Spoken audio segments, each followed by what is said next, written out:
going on, traders? Give you guys a few seconds to get in here. It's been a little bit. Welcome back, though, to another live Forex trading blog. Hey, loving the retweets. Nice. Perfect. I actually tried to do this on Facebook a couple minutes ago. I got the request saying, hey, Akil, how come you don't do your live trading blogs on Facebook? I tried it. The page manager crashed, so it wasn't meant to be. So we're back here on tried and true Periscope, where you guys seem to enjoy it more anyway. So we'll keep it this way. And then of course, put it up on YouTube. Good week so far. Great to hear. I got one trade left on the table right now. Dollar Canada is not doing too much, but a good start to my trading week too. Didn't have a chance to get in the dollar yen opportunity that I showed you guys this morning in the syndicate or in the live room. But hey, we'll see. There's always a second chance. Like we talked about this morning, you always have a plan B. If plan A doesn't work, right, go back through that if-then thought process, prepare for plan B, and maybe you'll get a second chance. But good stuff. Congratulations to you guys who took that trade. Your dollar yen did, right? It did explode up. We talked about it this morning. I was going to share a video of our analysis of that in the live room here on YouTube as well. I'm not sure if I'm going to do that or not, but congrats. Well done for anyone that took that trade. That was a big one. I think it moved up about 80, 90 pips maybe. But we'll get things started. If you guys are new, my name is Akil Stokes. I'm a full-time professional trader. I'm also the head Forex trading coach over at tradeempowered.com. We are a trading education company whose goal is to empower traders and hopefully help you become independent, consistently profitable traders and achieve whatever your goals are. I'm someone that came from the same background. I was a trader that started out of college, had no idea what I was doing, tried very, very hard to do it myself. After a while, realized that way either wasn't going to work or was going to take extremely too long.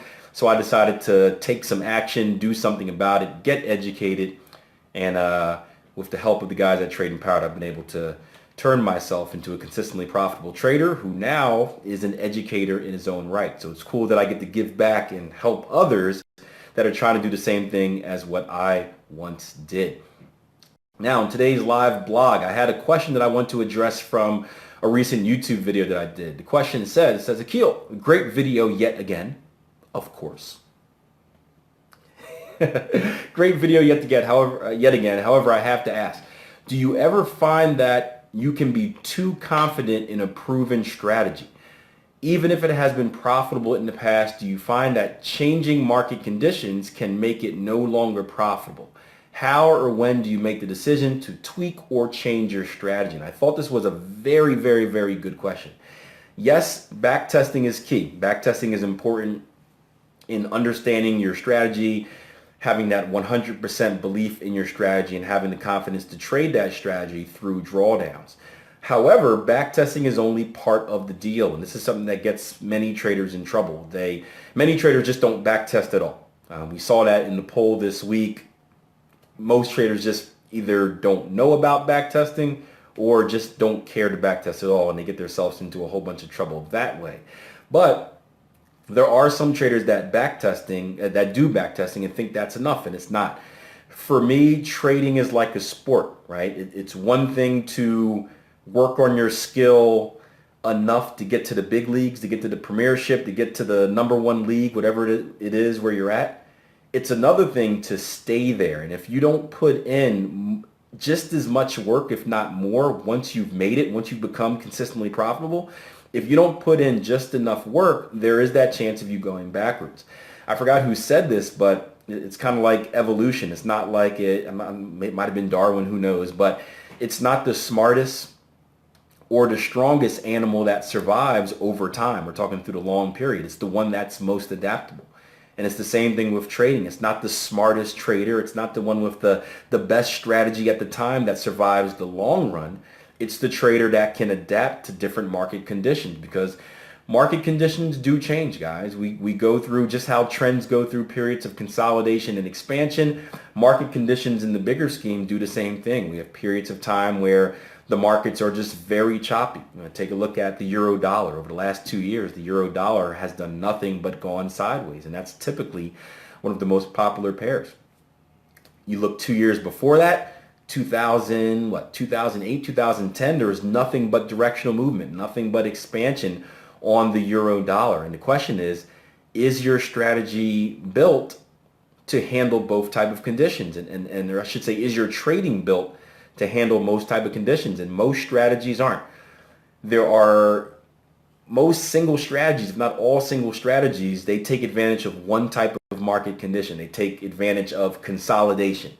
If you're a support and resistance trader, you're trading bounces off of structure levels, you're going to work very, very well in periods of consolidation. Where a moving average trader, someone that trades looking at momentum, right, their strategy is going to get destroyed during those periods of consolidation where the market's never expanding, just bouncing back and forth. But their strategy or that strategy is going to do great during times of market expansion when we're trending. It's going to take advantage of that trend. And as a trader, and you notice from your back testing how your plan works during those different periods, or you should know that, you're aware that, hey, I need to take advantage of these times, make sure I'm winning during these times in order to make up for the losses during this time. You kind of know when your strategy performs well and when it doesn't.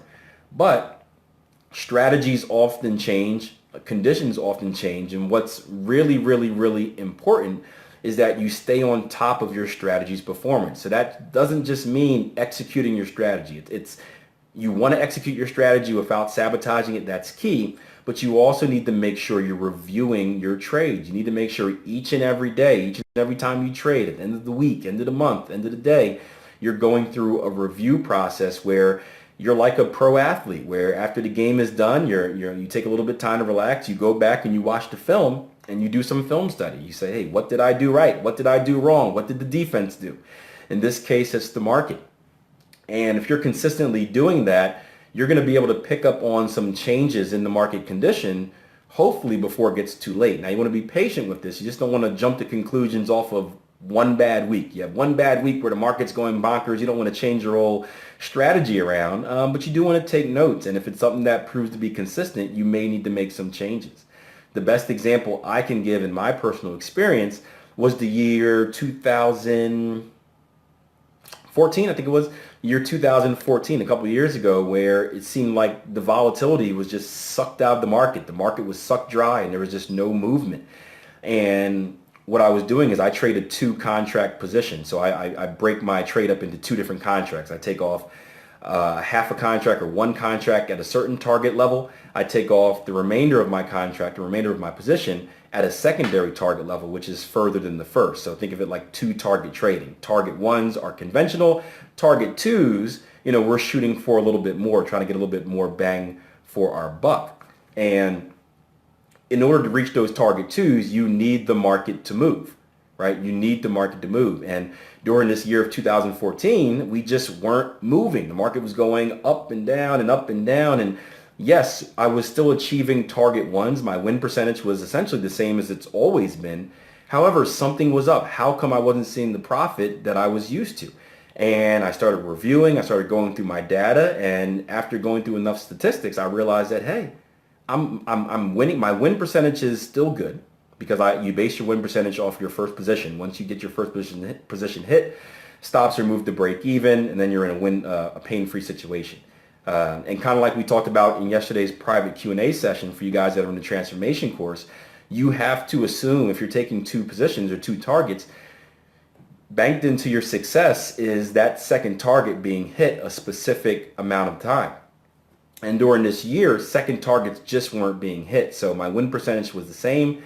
However, because I wasn't bringing in those second targets, I wasn't covering for all those losses. So I actually had to make the change that year to only taking a single target because second targets just weren't cutting it. First targets were working fine. Second targets were bringing me less than the first targets, essentially meaning it was a waste of time and a waste of money to do so. So that's something that saved my trading year. If I wouldn't have done that, I probably would have ended the year, if not negative, in a very, very low return. And that wouldn't have been good. That wouldn't have paid the bills. But I was able to catch that about halfway through the year in about June and make some adjustments to that strategy and end the year pretty profitable. And that's a good example right there of just being able to adjust. No, we didn't make any drastic changes to our strategy, but because we stayed on top of things, we were able to adjust this and tweak that with the market conditions and really set ourselves up to really succeed in any type of market. So whatever the market wants to give us, bring it on. We're ready to take. But it does take a massive amount of work. You just can't become consistently profitable. You just can't do your back testing and then kind of just stop and let it happen. Same thing with you guys that trade mechanical systems. You can't just trade a mechanical system and let it run. You gotta stay on top of it to make sure it's performing at the level you need it to be. I make adjustments based off the quarter. So I always give myself a quarter. A quarter is 3 months, guys. So I take 3 months to really get a true sample size of something. I never want to make an adjustment or a change too quick. So I like doing it off a quarter. So really it takes me about 6 months, guys, because the first quarter I'll evaluate. The second quarter I'll spend taking ideas and seeing, hey, what can the fix be? And if that problem still exists after the second quarter, that's when I make the switch. So I'm really conservative when it comes to making any type of switches or even stuff like money management and upping my position size. I'm very conservative with that, just because I want to make sure that it's what's happening is truly a trend and it's not just, a bad month in the market or something like that. So I appreciate you guys joining me for this live Forex trading blog. As always, every time you like it, every time you share it, it's a big help. I'm going to get this on YouTube a little bit later, and I'll see you guys next time I do one of these deals. Until then, plan your trade your plan. Good luck in the markets this week, guys.